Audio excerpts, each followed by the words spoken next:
Bonjour à tous.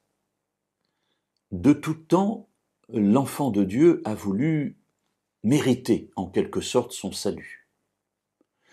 Ce que Dieu dit est trop simple.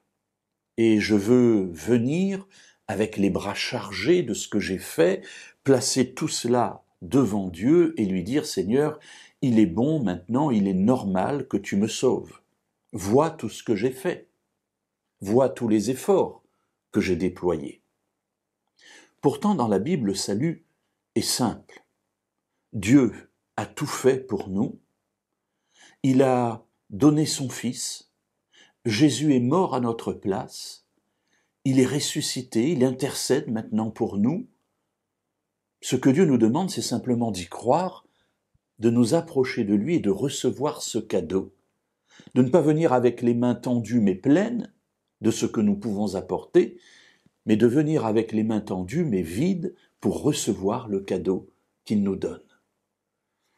Toute la Bible en parle, et je voudrais aujourd'hui attirer votre attention sur un passage de l'Évangile selon Jean, une parole de Jésus, au chapitre 3 et au verset 36, où il est dit « Celui qui croit au Fils a la vie éternelle, celui qui ne se confie pas au Fils ne verra pas la vie, mais la colère de Dieu demeure sur lui. » Donc, première partie de la phrase, celui qui croit au Fils a la vie éternelle. Remarquez qu'il n'est pas dit « il aura », mais il l'a. Dès que je crois au Fils, c'est-à-dire dès que je crois que Jésus est mort à ma place et qu'il vit maintenant, qu'il veut vivre en moi, je suis sauvé, dès à présent. Quel que soit le niveau d'où je pars. C'est extraordinaire. C'est pour cela qu'on appelle cela la bonne nouvelle, l'évangile d'ailleurs.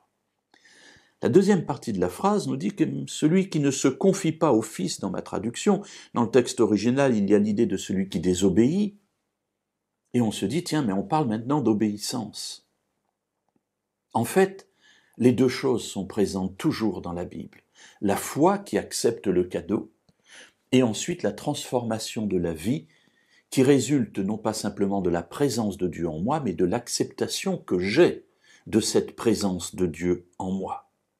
Ainsi, croire que Dieu me sauve est bien, mais encore faut-il que dans ma vie, je porte les fruits qui manifestent la présence de cette foi en moi.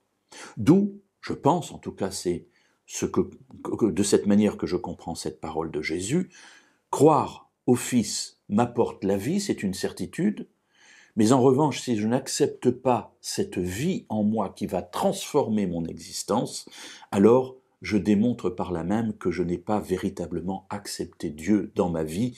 Et Jésus termine avec cette phrase en disant que la colère de Dieu demeure sur moi, puisque je suis toujours porteur finalement de ce péché qui m'éloigne de Dieu.